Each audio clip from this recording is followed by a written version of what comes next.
महाराष्ट्र धर्म स्वातंत्र्य विधेयक 2026 आपण आणलेलं आहे। बळजबरी, फसवणूक इत्यादीद्वारे बेकायदेशीर धर्मांतरणापासून संरक्षण करण्याकरता हे विधेयक आहे। या कायद्यातल्या तरतुदीचं जर उल्लंघन करून त्या ठिकाणी एखाद्याचं धर्मांतरण केलं असेल, अशा पद्धतीनं झालेलं धर्मांतरण हे नल अँड वर्ड होईल।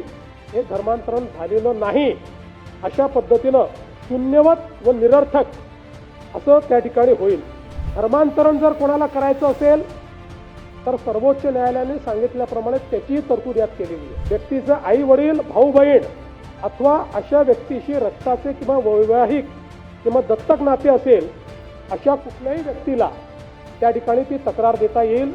ॲपरंटली अशा पद्धतीची घटना घडलेली आहे तर कायद्याने पोलिसांना ते सुमोटो अधिकार आहेत, त्या केसमध्ये पोलीस ते करू शकतील। याच्यामध्ये मग अपराध जर घडला असेल तर त्याच्या शिक्षा दिलेल्या आहेत, ज्याच्यामध्ये 7 वर्ष कारावास आणि 1 लाख रुपये दंड आहे।